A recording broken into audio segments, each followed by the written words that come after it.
Depuis sa déconvenue lors des dernières élections législatives, l'ancien député Rachid Gbadamassi ne manque aucune occasion de s'exprimer sur les sujets politiques, notamment sur les actions de l'opposition, face au régime de Patrice Talon. Ce mercredi, lors d'une nouvelle sortie médiatique, celui que l'on surnomme le taureau du septentrion a de nouveau réagi, mais cette fois l'affaire Frère Honvi. L'ex-maire de Parakou n'a pas hésité à sermonner les députés de l'opposition qui ont apporté leur soutien au chroniqueur Steve Amoussou, alias Frère Honvi, lors de sa présentation devant le procureur spécial au siège de la Criette. Il y a de cela quelques jours, j'ai fait une analyse politique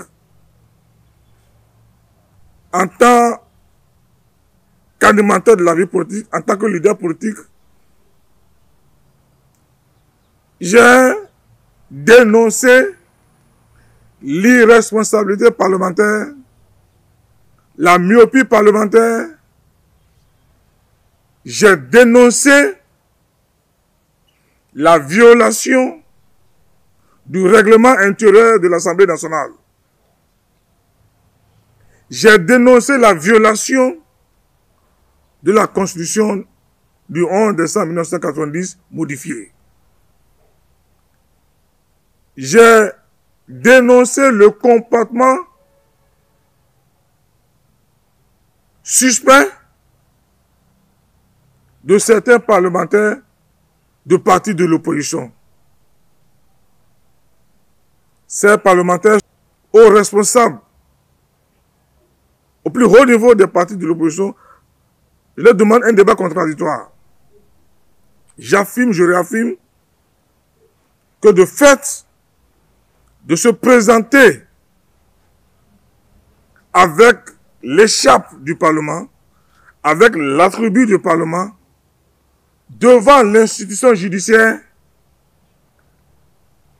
est une faute pénale.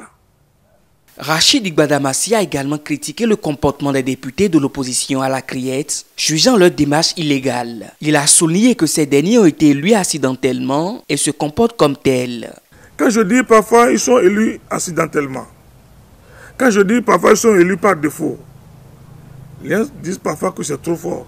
Mais c'est la réalité, parce que pour animer une vie politique, pour animer un débat parlementaire, il faut maîtriser le règlement intérieur et un minimum de notions élémentaires de la Constitution du 11 décembre 1990 modifiée. Le règlement intérieur a prévu, si l'opposition informelle, sans vision, sans boussole, estime que la loi est violée, mais le législateur a prévu les dispositions, le comportement qu'il devait avoir. Il n'a pas besoin de se déplacer. Le comportement qu'il devait avoir réside dans l'article 110, 111 du règlement intérieur et l'article même 36 du règlement intérieur de l'Assemblée nationale. L'article 110, 111 parle de l'interpellation, question orale avec débat. La question écrite. Donc, le Parlement dispose tellement d'outils de pression dans la légalité pour faire savoir les positions.